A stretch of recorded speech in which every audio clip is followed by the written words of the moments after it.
Hello, today I'll be talking about chords, and it's a part 2 because I actually did a chords video before, and the video was using the scale degree method, which I actually prefer. I will be giving a few reasons why later on, but now this method, I call it the key signature method because it actually uses key signatures. So I feel that it's actually a good way to practice your knowledge of key signatures. So for example, if you're not really good at it and you want to practice using it, this is a great method for it. But personally, I'd recommend the other method, so I'll actually leave it in the description box down below, and there I actually explain even more about chord inversion as well, so you might want to go take a look and check it out because it's quite important. So for this method, you can only do major chords. I'm not 100% sure if you can do minor chords, but from what I know, you can only do major chords. So for example, if you just want to know how to make some major chords, I guess you could use this method. So I'm going to teach you how to form it and how to apply your key signatures later on. So let's start off with a simple one. So let's just do a C major chord. So you might be asking me, oh, why are you so extra? Just write C, don't even put a line there. Well, I actually put a line there for a reason. You see, whatever ends up on this line will actually be the root. So you might be asking, what? What is the root? So the root is basically anything that fills out that space. So for example, if I want a C major scale, what is the root? C will be your root. I want a F major scale, what will be my root? F will be my root. And then scale and chords, you can just interchangeably use those words, and the meaning of root would still stay the same.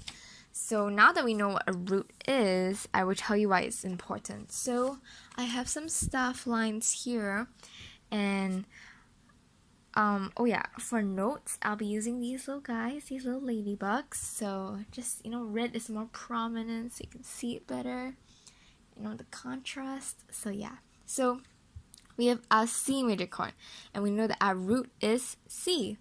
So we're gonna start off with our root. The first step of our chord, it's not inverted yet, so just remember, this is the first step, okay? So I drew a little line here, you may be confused, but that's actually because if I put a note here, this would be a C, right? So you may be saying, oh, but there's also a C here, so what are you gonna do? Well, both are not wrong. You can start off with this one or this one, as long as it starts with C.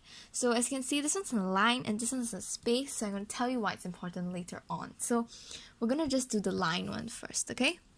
So we have our root here, and since it's on a line, simply put your next note on the line above, and so on. So just 3 of them. So this is just like a little hack. So just put it on the lines above. So our C is our root. And if now we have to think about our key signature, C major. C major, does it have any sharps or flats? No.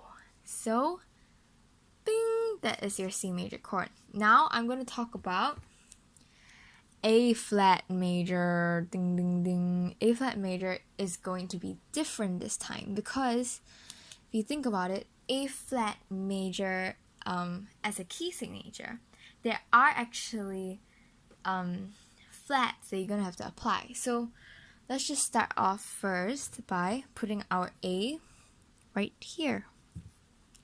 So since it's an A flat and not just an A, you're gonna have to remember to draw your flat at the side too. And then remember the little line space rule, so just instead of a line this time, this one will be a space since it started off in a space, and just like so. So I had actually drawn out the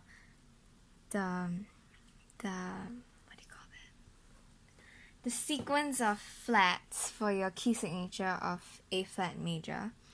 So it would be a B, E, A, and they're all flat. So if you look at our... Oh, I'm so sorry. There's also a D. Just remember, a D flat 2. So you may be saying, why a D flat? Because actually, just a little tip. You're reading your flats on the key signature, right? What you do is you look at the second last flat, what that note is. That is your key. So if our key is A flat, we have to make sure that A flat is our second last. So our last would be D. So sorry, that's just a little mistake on my part. So let's just see. If we know that our notes here is an A flat, this one C, and this one is an E. Now you just do a little matchy. Which of these appear here? So we see an E. I don't see a C, so C is left like natural. And then E, because there's a flat, you apply it and boom. That's how you form it. Ding, ding, ding. So you can just do this to other, you can change the root and it'll be fine, but this only applies to major chords. So that's the only downside, and I definitely recommend you watch the scale degree method, as I personally think it's better. I know it takes a little time because you have to write out the major scale, but I definitely say that this method is more preferable. Like this isn't the other method. So I'll just link it down. But if you like this method, good for you, and I hope it helped.